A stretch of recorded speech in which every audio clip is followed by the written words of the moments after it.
In the top stories, High Court dismisses election petition case in Nevis.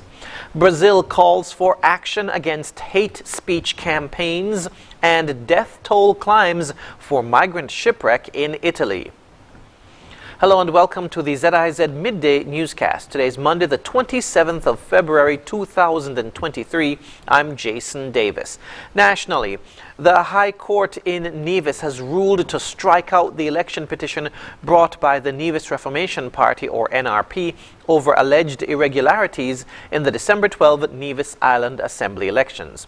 In a statement to announce the decision on his Facebook page, Premier the Honourable Mark Brantley said, quote, "Election petitions filed by NRP were struck out by the Nevis High Court, Dr. Patricia Bartlett and J.D. Keynes to pay costs," end quote. The hearing began on February 15, but the court's decision was reserved for Monday, 27th February. The police have arrested and charged 51-year-old Alexter Amory of New Road for possession of a firearm and possession of ammunition. According to a police statement, Amory was charged in relation to a firearm and ammunition that were found by the police following a stop and search on the 21st of February.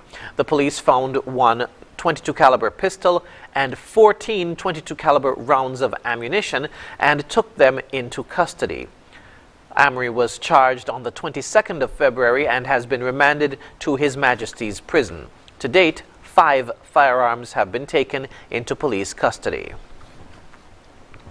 And now for a bit of sport. St. Peter's FC earned their first point of the SKNFA Premier League season, coming from behind to draw 1-1 against Garden Hotspurs. More in this SKNFA report.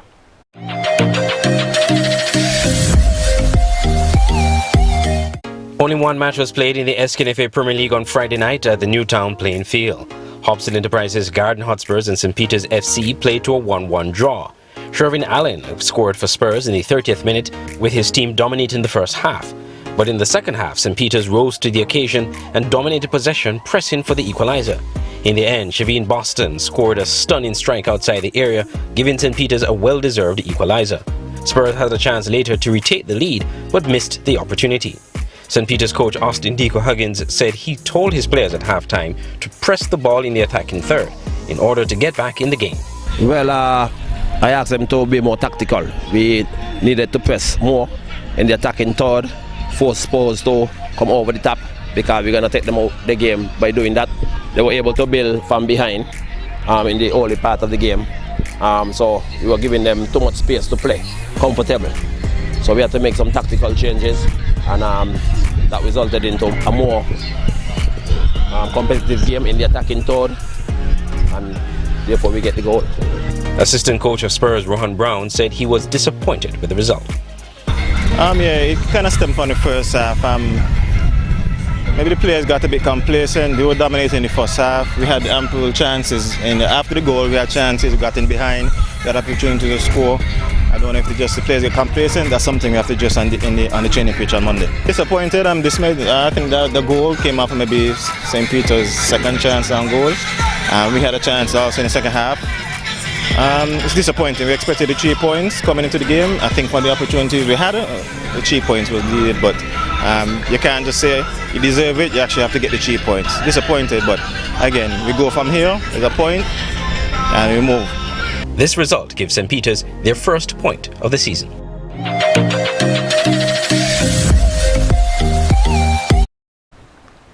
Regionally, Brazilian President Luiz Inácio Lula da Silva urged the international community to act now against online hate speech campaigns as part of a UNESCO global conference on disinformation and incitement to uncomfortable behavior.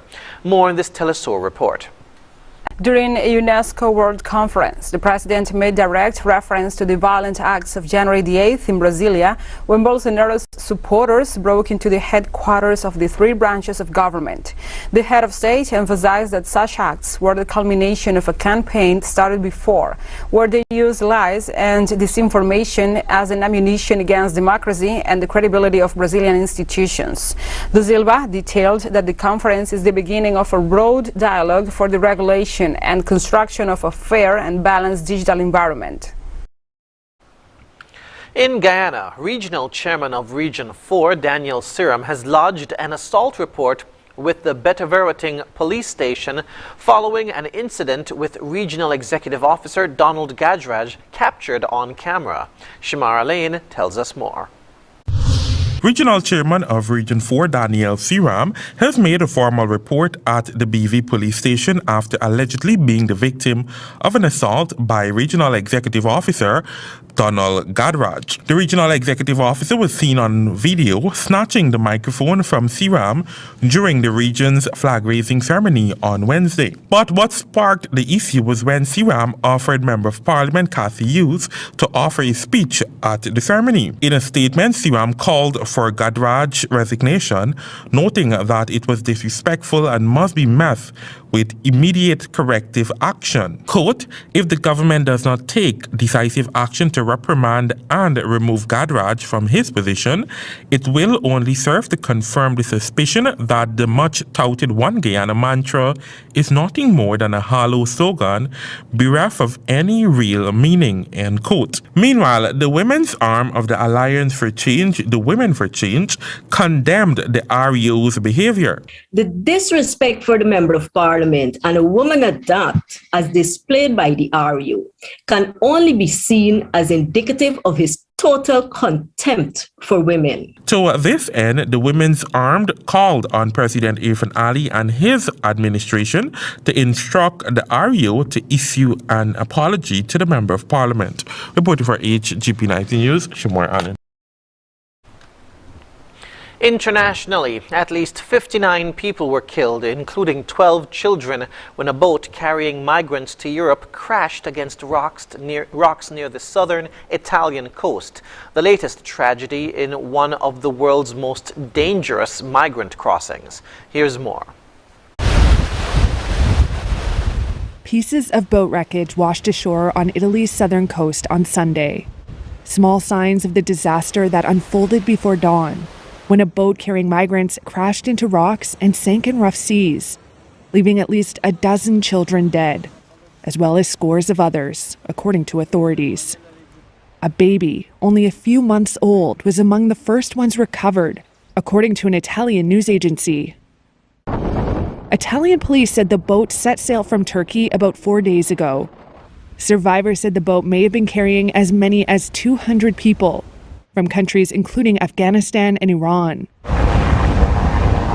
The vessel crashed near a seaside resort in the region of Calabria, and the Interior Minister said as many as 30 people could still be missing. Police said an EU border agency plane had spotted the migrant boat the day before, about 46 miles from the coast. But patrol boats sent to intercept it had to return to port because of the severe weather. The incident reopened a debate on migration in Europe and Italy, where the recently elected right-wing government's tough new laws for migrant rescue charities have drawn criticism from groups such as the United Nations. Italian Prime Minister Giorgia Meloni expressed deep sorrow for the deaths and blamed human traffickers who profit while offering migrants, quote, the false prospect of a safe journey. Calabria's governor Roberto Occhiotto called it a tragedy that should have been avoided. È una giornata di lutto per la Calabria. It is a day of grief for Calabria, he said, adding, La Calabria è una regione. Calabria is a region that welcomes people. Last year we welcomed 18,000 migrants, but we can't be abandoned by Europe. Dall'Europa. Italy is one of the main landing points for migrants trying to enter Europe by sea. Many want to go on to richer northern European nations, but to do so they must brave the world's most dangerous migration route. The UN's Missing Migrants Project estimates more than 220 have died or disappeared in the central Mediterranean so far this year. Rain and snow were falling again on Sunday in Northern California as the first of 2 new storms began moving in. Blizzard warnings will last until Wednesday for much of the Sierra Nevada. France 24's Wasim Cornet tells us more.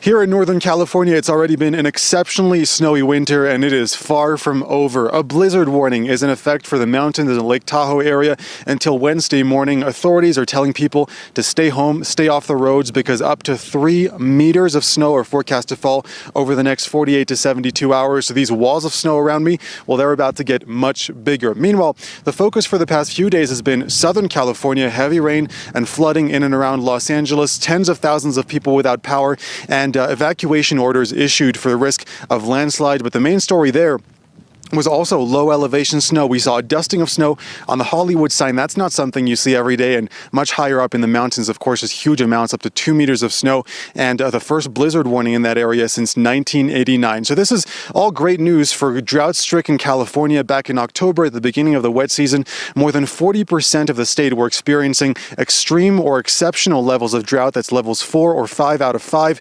Right now, that number is 0%. And we've even got parts of California not experiencing any drought at all. So a massive U-turn and a perfect example of what a healthy wet season can achieve. And now for the weather. Present weather is fair skies with slight dust haze. The temperature for today is 27 degrees Celsius or 80 degrees Fahrenheit. Winds are a light breeze of 5 miles per hour from a northeasterly direction. Seas are moderate with waves of 5 feet consisting mainly of northerly swells. Therefore, a high surf advisory is in effect, mainly for the northern coastlines of the islands. The weather forecast in St. Kitts and Nevis today will be partly cloudy skies with a 50% or moderate chance of brief passing showers, becoming mostly sunny thereafter. Tonight will be mostly fair and cool conditions with a 20% or slight chance of a brief, isolated late night shower. Sunset today will be at 6:17 p.m., sunrise tomorrow at 6:30 a.m. And that brings us to the end of the ZIZ Midday Newscast. Join us this evening for these stories and more in detail. Thank you for tuning in. I'm Jason Davis.